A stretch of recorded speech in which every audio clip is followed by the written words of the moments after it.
Welcome to Brilliantly Boring. Have you ever stopped to wonder why big vehicles like trucks and buses run on diesel, while your everyday car most likely runs on petrol? It's not a coincidence, it's the result of decades of engineering, science, and even economic decisions.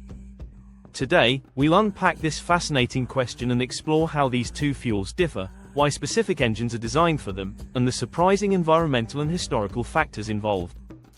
So sit back, relax, and let's explore the incredible story behind the fuel choices we take for granted. First, let's start with the fundamentals. Both petrol and diesel are derived from crude oil, but their chemical structures are quite different. Petrol is a lighter, more refined fuel. It evaporates quickly, making it ideal for quick combustion in smaller, high-speed engines. Diesel, on the other hand, is denser, less refined, and packed with more energy per liter. This difference in energy density plays a massive role in why diesel is favored for larger vehicles. It's like packing a lunchbox. Diesel's the hearty meal with extra calories, perfect for heavy lifting and long journeys. Diesel engines are the workhorses of the automotive world. Why? Because they're designed to extract more energy from every drop of fuel. Diesel engines use compression ignition, which means the air inside the cylinder is compressed until it's so hot that the fuel ignites. This process makes diesel engines about 20 to 30% more fuel efficient than their petrol counterparts. For trucks and buses, which often cover hundreds of miles a day, this efficiency translates into massive cost savings over time.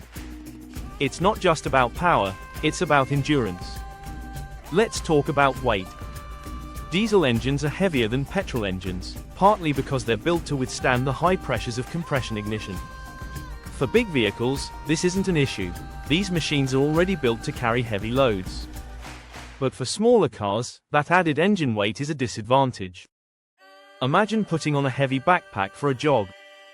It would slow you down and waste energy. Another key difference is durability. Diesel engines are built to last. It's not uncommon to see a diesel engine that's run for over 1 million miles with proper maintenance. This durability makes them the preferred choice for trucks, buses, and even agricultural machinery. For smaller vehicles, however, the longevity of diesel engines often isn't worth the higher upfront cost. Now, let's dive into torque, a term that might sound technical, but it's crucial for understanding why diesel dominates in big vehicles. Torque is essentially the twisting force that makes wheels turn. Diesel engines produce more torque at lower speeds, which is perfect for pulling heavy loads uphill or starting a fully loaded truck from a standstill. This is why you'll never see a petrol engine powering a freight train or a cargo ship. Smaller vehicles prioritize speed and agility over sheer pulling power. Petrol engines are designed to run at higher RPMs, or revolutions per minute, which means they can deliver quick bursts of power. Think of it as the difference between a sprinter and a weightlifter. Petrol engines are built for speed, while diesel engines are all about strength. When it comes to cost, diesel engines are more expensive to manufacture and maintain. They require sturdier parts to handle high compression and need regular maintenance to keep them running smoothly. For the average car owner, this extra cost often outweighs the benefits. On the flip side, the upfront cost of a petrol engine is lower, making it more accessible for most drivers. This brings us to emissions, a hot topic in today's automotive world. Diesel engines emit less carbon dioxide per mile than petrol engines, which is great for fighting climate change. But they also release more nitrogen oxides and particulate matter, which are harmful to air quality.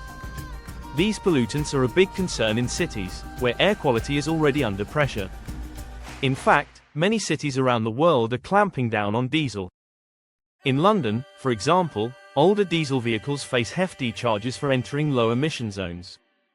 This push for cleaner air is making petrol, and even electric, vehicles more popular in urban areas.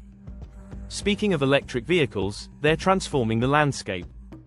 For small cars, EVs are becoming a viable alternative to petrol and diesel. But for large vehicles like trucks, we're still far from replacing diesel. Why? Because the energy density of batteries isn't yet high enough to power heavy-duty transport efficiently. Hybrid solutions are bridging the gap. Many manufacturers are now combining diesel engines with electric motors to improve efficiency and reduce emissions. These hybrid trucks are a step toward a greener future without sacrificing the power diesel provides. The division between diesel and petrol also has deep historical roots. When Rudolf Diesel invented the diesel engine in the 1890s, it was designed for industrial applications. Meanwhile, petrol engines became popular for smaller vehicles because they were easier to start and cheaper to produce. These historical choices still influence the market today. Looking ahead, biofuels, hydrogen, and synthetic fuels are emerging as alternatives to both diesel and petrol. These new technologies aim to combine the efficiency of diesel with the environmental benefits of cleaner energy. So there you have it. The next time you see a massive truck or a tiny hatchback, you'll know why they're fueled so differently. It's all about energy efficiency, engineering, and the needs of the vehicle. Thanks for watching. If you enjoyed this video, don't forget to like, subscribe, and share your thoughts in the comments. What's another question about everyday technology you'd like us to explore?